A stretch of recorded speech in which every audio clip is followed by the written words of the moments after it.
சிந்து பைரவில இன்னைக்கு ஒரே நாள்ல என்னென்னமோ நடந்துருச்சு. சிவா இன்னைக்கு ஜஸ்ட் மிஸ்ல உயிர் தப்பிச்சாரு அப்படின்னு தான் சொல்லணும். என்னெல்லாம் நடந்ததுன்னு பார்க்கலாம் வாங்க. சிவாவும் ஸ்னேகாவும் சாப்பிட்டுட்டு இருந்த இடத்துக்கு சிந்து வந்துடுறாங்க. நான் செஞ்ச சாப்பாடு நல்லா இருக்கா டாக்டரே? ஸ்னேகாவை பார்த்து, ஓ நீங்களும் ஏன் சாப்பாடு தான் சாப்பிட்டீங்களா, டேஸ்டா இருந்துச்சா அப்படின்னு கேக்குறாங்க. சிந்து பேசுறதுல காண்டான ஸ்னேகா இங்க வேலை செய்யற மணியை கூப்பிட்டு இவங்களை வெளியே அனுப்பு அப்படின்னு சொல்றாங்க. சிவா ஆனா ஸ்னேகாக்கு நோஸ் கட் கொடுக்குற மாதிரி, மணி நீ போ நான் பேசிக்கிறேன்னு சொல்லிடுறாரு. சிவா அதுக்கப்புறம் சிந்துவை பார்த்து, சாப்பாடு ரொம்ப நல்லா இருந்துச்சு சிந்து, தேங்க்யூ அப்படின்னு சொல்றாரு. நோ மென்ஷன் டாக்டரே அப்படின்னு இங்கிலீஷ்ல மறுபடியும் பேசுறேன்னு கொல்றாங்க சிந்து. இதெல்லாம் பார்த்துட்டு இங்க ஸ்னேகா தக தக தக தகன்னு எரியிறாங்க. இனிமேல் நீ கேன்டீன் சாப்பாடெல்லாம் சாப்பிட வேணாம் டாக்டரே, நானே டெய்லி சமைச்சு தர்றேன் அப்படின்னு சொல்லிட்டு சிந்து அங்க இருந்து ஜாலியா போயிடுறாங்க. சிந்து போனோன்னு ஸ்னேகா சிவா கிட்ட, என்ன சிவா பண்ணிக்கிட்டு இருக்க? அவ சாப்பாடு கொண்டு வந்தா அவ மூஞ்சிலேயே தூக்கி எறிஞ்சு, நீ எதுக்கு கொண்டு வந்தன்னு பலார்னு அரைவேன்னு பார்த்தா இப்படி தேங்க்யூன்னு சொல்லிக்கிட்டு இருக்க. ஏன் சிவா நீ அப்படி சொன்ன, இது கொஞ்சம் கூட நல்லா இல்ல அப்படின்னு சொல்றாங்க. சிவா உடனே, அவ என்ன பொய் சொல்லி கல்யாணம் பண்ணிக்கிட்டதை தவிர வேற எந்த தப்பும் அவ செய்யல. ஒரு நாள் இதை அவ புரிஞ்சுக்கிட்டா கண்டிப்பா என்னை விட்டு விலகி போயிருவா அப்படின்னு சொல்றாரு. வீட்டுல காயத்ரி தனியா நின்னு வந்தவங்க தன்னை பத்தி பேசினதை நினைச்சு ஃபீல் பண்ணி அழுதுட்டு இருக்காங்க. பைரவி உடனே ஆறுதல் சொல்றதுக்காக வர்றாங்க. எனக்கு அழுதுட்டு இருக்க இந்த காயத்ரிய பிடிக்கல. நேத்து போல்டா கல்யாணம் வேணான்னு சொன்ன பாத்தியா, அந்த காயத்ரியை தான் எனக்கு பிடிச்சிருக்கு. ஒன்னும் கவலைப்படாத, ஏகப்பட்ட மேட்ரிமோனி வெப்சைட் இருக்கு, உனக்கு ஏத்த பையனா நான் பாக்குறேன் அப்படின்னு பைரவி சொல்றாங்க. ஆறுதலும் பண்றாங்க. இது எல்லாத்தையும் கேட்டுட்டு இருந்த அன்னபூரணியும் ஆறுமுகமும் ரொம்பவே சந்தோஷப்படுறாங்க. ஸ்னேகா இங்க அடுத்த கேஸுக்கு ரெடி ஆகுறாங்க. ஒரு ஃபேமிலி ஸ்னேகா கிட்ட வந்து, என் பொண்ணு கீழே விழுந்துட்டா, அவ காலில் அடிபட்டிருக்கு, என்னன்னு பாருங்கன்னு சொல்றாங்க. ஸ்னேகா உடனே, காலில் ஃப்ராக்சர் ஆயிருக்கு, அந்த பொண்ணுக்கு இப்ப ஆபரேஷன் பண்ணலனா நடக்கவே முடியாதபடி ஆயிரும், இந்த ஆபரேஷனுக்கு 3 லட்சம் ரூபாய் ஆகும் அப்படின்னு சொல்றாங்க. உடனே போய் கேஷ் கவுண்டர்ல கட்டிட்டு வாங்க, ஆபரேஷனுக்கு ரெடி பண்ணிடலாம் அப்படின்னு சொல்றாங்க. அந்த பிரபா டாக்டர் திரும்ப வந்துட்டான் போல. என்ன மேடம், இது சும்மா கட்டு போட்டு லைட்டா இன்ஜெக்ஷன் வச்சாலே கால் வலி சரியாயிரும், நீங்க ஆபரேஷன் சொல்றீங்க, 3 லட்சம்னு சொல்றீங்க அப்படின்னு கேக்குறாரு.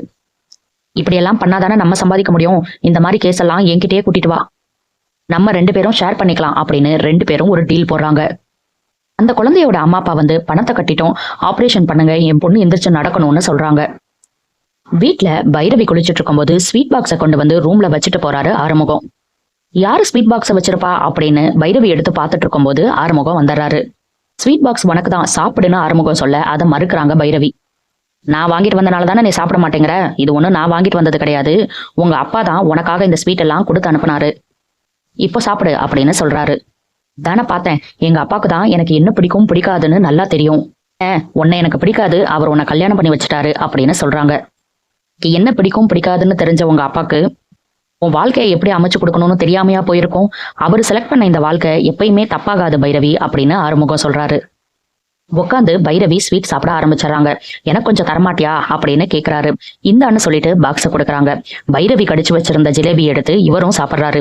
அது என்னோட எச்சி, நீ எதுக்கு சாப்பிட்ற அப்படின்னு பைரவி கேக்குறாங்க. நீ வேணா என்ன 3வது மனுஷனா பார்க்கலாம், ஆனா நான் உன்னை அப்படி பார்க்கல, எனக்கு இதுல எல்லாம் பிரச்சனை இல்லை, என் தங்கச்சிக்கு நல்ல வரன் அமையணும்னு நினைக்கிறேன், இதை விட உன்னை நேசிக்கிறதுக்கு நல்ல காரணம் தேவையா என்ன அப்படின்னு சொல்லிட்டு அங்க இருந்து போயிடுறாரு. பைரவி தான் ஆறுமுகத்தை புரிஞ்சுக்காம தலையில அடிச்சுக்கிறாங்க. இங்க ஸ்னேகாக்கு பிரச்சனை ஆரம்பிச்சிருச்சு.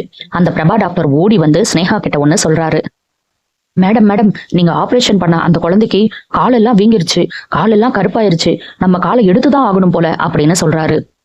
ஐயோ, அப்ப இதுக்கு மேல அந்த பொண்ணுக்கு இங்க ட்ரீட்மெண்ட் பார்க்க வேணாம், ஜிஹெச்சுக்கு அனுப்பிடு, இதுக்கு மேல ட்ரீட்மெண்ட் பார்த்தா பிரச்சனை ஆயிரும், எப்பவும் போல நான் இந்த ஆபரேஷன் பண்ணேன்னு வெளியே தெரியக்கூடாதுன்னு ஸ்னேகா சொல்றாங்க. வேற யாரு பண்ணதா சொல்றது மேடம் அப்படின்னு பிரபா கேட்க, நீ பண்ணதா சொல்லு, அப்பதான் உன்னை என்னால காப்பாத்த முடியும் அப்படின்னு வேற சொல்லிடுறாங்க. இந்த டைம்ல சிட்டுவோட அப்பாவை கூப்பிட்டுட்டு சிந்து ஹாஸ்பிட்டலுக்கு வராங்க. இங்க என் குழந்தைக்கு இப்படி ஆயிருச்சே அப்படின்னு சொல்லிட்டு ரொம்பவே ஃபீல் பண்றாங்க. அதோட நிக்காம பிரபாவை போட்டு அடி அடின்னு அடிக்கிறாங்க. உள்ள வந்து சிந்து இதை பார்த்துட்டு, என்ன பிரச்சனைன்னு தெரியலையே, டாக்டரையே போட்டு அடிச்சிட்டு இருக்காங்க அப்படின்னு பேசிக்கிறாங்க. ஸ்னேகா இதை பார்த்துட்டு நேரா சிவா கிட்ட ஓடுறாங்க. சிவா, பிரபா ஒரு சர்ஜரி பண்ணும்போது அந்த பொண்ணோட நரம்ப தெரியாம கட் பண்ணிட்டான், அதனால அந்த பொண்ணால இப்ப நடக்க முடியாம போயிருச்சு, எல்லாரும் சேர்ந்து இப்போ பிரபாவை அடிச்சிட்டு இருக்காங்க, நீ வந்து காப்பாத்து அப்படின்னு சொல்றாங்க. என்ன கேட்காம அவனை எதுக்கு ஆபரேஷன் பண்ண வச்ச, இதுக்கு முன்னாடியே தப்பா ஒரு ஆபரேஷன் பண்ணி ஒருத்தரோட உயிரே போயிருச்சு, இப்ப எதுக்கு அவன் ஆபரேஷன் பண்ணான் அப்படின்னு பேசிட்டே நேரா அந்த இடத்துக்கு போறாங்க. பிரபாவை அடிக்கிறத பார்த்துட்டு அங்க இருக்கிற பிரச்சனையை சால்வ் பண்ணணுங்கிறதுக்காக சிவா நடுவுல போய் எல்லாரையும் தடுத்து நிறுத்துறாரு. ஆனா பாதிக்கப்பட்ட குழந்தையோட அப்பா சும்மா இல்லாம கத்தி எடுத்து அந்த டாக்டரை குத்திடணும்னு சொல்லிட்டு ஓடி போய் ஒரு கத்தி எடுத்துட்டு அந்த டாக்டரை நோக்கி ஓடுறாரு. இவர் ஓடுறத சிந்து பார்த்துட்டு பின்னாடியே ஓடி வர்றாங்க. ஸ்னேகாவும் தூரத்துல இருந்து இவர் கத்தி எடுத்துட்டு வர்றத பாத்துடுறாங்க. நேரா வந்து பிரபாவை குத்தலான்னு பார்த்தா முன்னாடி சிவா நிக்கிறாரு. அவரை குத்துற மாதிரி காட்டிடுறாங்க. சிவாவும் பயங்கர ரியாக்ஷன் தர்றாரு. போச்சு போல, சிவாவை குத்திட்டாங்க போல அப்படின்னு தான் தோணுச்சு. ஆனா பார்த்தா கத்தி அவர் மேல படவே இல்ல. ஸ்னேகா தான் நடுவுல புகுந்து காப்பாத்திட்டாங்க போல அப்படின்னு சிவா ஸ்னேகாவை பாக்குறாரு. ஆனா காப்பாத்தினது ஸ்னேகா இல்ல, சிந்து தான். சிந்து தான் கையால அந்த கத்திய பிடிச்சு சிவா மேல படாம காப்பாத்திடுறாங்க. ஆக மொத்தத்துல ஸ்னேகா டாக்டரா அப்படிங்கிறது பெரிய கொஸ்டின் மார்க்கா இருக்கு. ஒரு ஆபரேஷனை கூட உருப்படியா பண்ண தெரியல, எல்லாத்துலயும் பிரச்சனையில மாட்டிக்கிறாங்க. இந்த பிரபா தேவையில்லாம வந்து ஸ்னேகாவை காப்பாத்திட்டு இருக்காரு. சிவாக்கு இதெல்லாம் தெரிஞ்சா அவ்வளவுதான், ஸ்னேகாவை மன்னிக்கவே போறது கிடையாது. சிந்து ஒவ்வொரு இடத்துலயும் ஸ்கோர் பண்ணிக்கிட்டே இருக்காங்க. கொஞ்சம் கொஞ்சமா சிவா மனசுல இடம் பிடிச்சிட்டு தான் இருக்காங்க. இனி என்னெல்லாம் நடக்க போகுதுங்கிறத நம்ம பொறுத்திருந்து பார்க்கலாம். அடுத்தடுத்து சிந்து பைரவியில என்ன நடக்குதுன்னு தெரிஞ்சுக்க சப்ஸ்கிரைப் பண்ண மறந்துடாதீங்க.